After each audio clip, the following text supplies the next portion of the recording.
राधे राधे दोस्तों, आज की वीडियो में हम चैत्र मास शुक्ल पक्ष में पड़ने वाली कामदायी एकादशी व्रत की कथा सुनेंगे। धर्मराज युधिष्ठिर कहने लगे, हे भगवान, मैं आपको कोटि कोटि नमन करता हूँ। कृपा करके आप मुझे चैत्र मास शुक्ल पक्ष की एकादशी का क्या नाम है तथा उसकी विधि क्या है एवं उसका महात्म्य क्या है, कृपा करके मुझे बतलाइए। भगवान श्री कृष्ण कहने लगे, हे धर्मराज, चैत्र मास के शुक्ल पक्ष की एकादशी को कामदा एकादशी के नाम से जाना जाता है। एक समय की बात है, यही प्रश्न राजा दिलीप ने गुरु वशिष्ठ जी से किया था और जो समाधान उन्होंने बतलाया वही मैं तुमसे कह रहा हूँ। प्राचीन काल में भोगीपुर नामक एक नगर था। वहाँ पर अनेक ऐश्वर्यों से युक्त पुंडरीक नामक का एक राजा राज्य करता था। भोगीपुर नगर में अनेक अप्सरा, किन्नर तथा गंधर्व वास करते थे। उनमें से एक जगह ललिता और ललित नाम के दो स्त्री पुरुष अत्यंत वैभवशाली घर में निवास करते थे। उन दोनों में अत्यंत स्नेह था, यहाँ तक कि अलग अलग हो जाने पर दोनों व्याकुल हो जाते थे। एक समय पुंडरीक की सभा में अन्य गंधर्वों सहित ललित भी गान कर रहा था। गाते गाते उसको अपनी प्रिय ललिता का ध्यान आ गया और उसका स्वर भंग होने के कारण गाने का स्वरूप बिगड़ गया।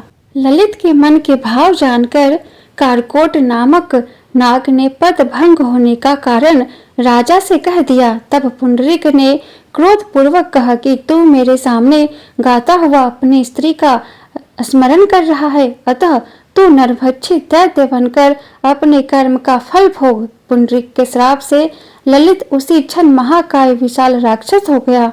उसका मुख अत्यंत भयंकर, नेत्र सूर्य चंद्रमा की तरह प्रदीप्त तथा मुख से अग्नि निकलने लगी। उसकी नाक पर्वत की कंदरा के समान विशाल हो गई और गर्दन पर्वत के समान लगने लगी। सिर के बाल पर्वतों पर खड़े वृक्षों के समान लगने लगे तथा भुजाएं अत्यंत लंबी हो गई।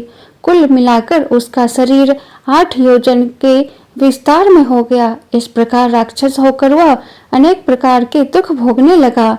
जब उसकी प्रियतमा ललिता को यह वृतांत मालूम हुआ तो उसे अत्यंत खेद हुआ और वह अपने पति के उद्धार का यत्न सोचने लगी। वह राक्षस अनेक प्रकार के घोर दुख सहता हुआ घने वनों में रहने लगा। उसकी स्त्री उसके पीछे पीछे जाती और विलाप करती रहती।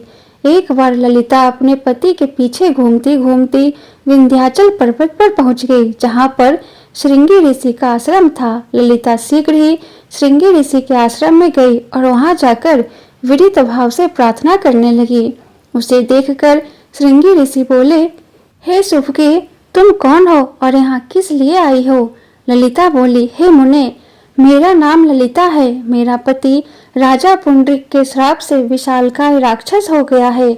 इसका मुझको महान दुख है। उसके उद्धार का कोई उपाय बतलाइए। श्रृंगी ऋषि बोले, हे गंधर्व कन्या, अब चैत्र शुक्ल एकादशी आने वाली है, जिसका नाम कामदा एकादशी है। इसका व्रत करने से मनुष्य के सब कार्य सिद्ध होते हैं। यदि तू कामदा एकादशी का व्रत कर उसके पुण्य का फल अपने पति को दे दो तो वह शीघ्र ही राक्षस योनि से मुक्त हो जाएगा और राजा का श्राप अवश्य में शांत हो जाएगा। मुनि के ऐसे वचन सुनकर ललिता ने चैत्र शुक्ल एकादशी आने पर उसका व्रत किया और द्वादशी को ब्राह्मणों के सामने अपने व्रत का फल अपने पति को देती हुई भगवान से इस प्रकार प्रार्थना करने लगी, हे प्रभु, मैंने जो यह व्रत किया है इसका फल मेरे पतिदेव को प्राप्त हो जाए, जिससे वह राक्षस योनि से मुक्त हो जाए।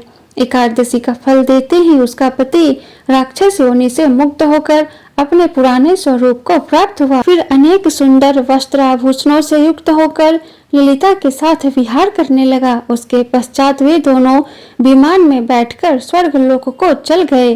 वशिष्ठ मुनि कहने लगे, हे राजन, इस व्रत को विधि पूर्वक करने से समस्त पाप नाश हो जाते हैं तथा राक्षस आदि की योनि भी छूट जाती है। संसार में इसके बराबर कोई और दूसरा व्रत नहीं है। इसकी कथा पढ़ने या सुनने से वाजपेयी यज्ञ का फल प्राप्त होता है।